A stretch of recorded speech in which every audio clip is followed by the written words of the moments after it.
Hi my dear friends, என்னுடைய husband பார்த்திங்கன்னா Saturday வந்து பர்த்டே, 31 ஆகஸ்ட் வந்து பர்த்டே சனிக்கிழமை வந்துச்சு. ஸோ அதனால் பார்த்திங்கன்னா நான் வெள்ளிக்கிழமையும் வந்து கேக் வந்து ரெடி பண்ணி வச்சுருக்கேன்.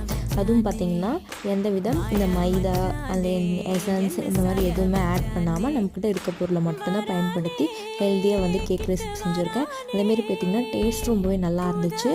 இது டெக்கரேஷனுக்காக இது ஓரியோ பிஸ்கெட் தான் எடுத்திருக்கேன். ஒரு ரெண்டு பிஸ்கெட் பாக்கெட் மட்டும் எடுத்திருக்கேன். நான் தனியாக க்ரீம் தனியாக வந்து பாலில் மிக்ஸ் பண்ணி எடுத்து வச்சுட்டு இன்னொரு பக்கம் பார்த்திங்கன்னா அந்த பிஸ்கெட்டை மட்டும் நல்லா அரைச்சி பவுடர் பண்ணி எடுத்து வச்சுருக்கேன். கேக்குமே பார்த்திங்கன்னா பாத்திரத்தில் ஒட்டாமல் ரொம்ப நல்லா சாஃப்டாக வந்துருந்துச்சு. நான் ஜஸ்ட்டு பார்த்திங்கன்னா தண்ணி ஊற்றி ஆவியில் தான் வேக வச்சு எடுத்திருக்கேன். இது பார்த்திங்கன்னா 3 அடுக்காக வைக்க போகிறோம். ஸோ அதனால் இந்த மாதிரி க்ரீம் தொடவிட்டு அது மேலே ஓரியோ பிஸ்கெட்டையும் போட்டுட்டு அது மேலே வந்து வச்சு இந்த மாதிரி வந்து ஃபில் பண்ணிவிட்டு நான் கேக் வந்து ரெடி பண்ணி எடுத்துட்டேன். அதுவும் பார்த்திங்கன்னா நம்ம கையால் நம்ம கடையில் வந்து டக்குன்னு போய் வாங்கிடலாம் எவ்வளோ கொடுத்து வாங்கினாலும். பட் இருந்தாலும் பார்த்திங்கன்னா நம்ம கையால் பொறுமையாக டைம் எடுத்து செஞ்சு தர ஒரு சந்தோஷமே வேறு தான். தேங்க்யூ.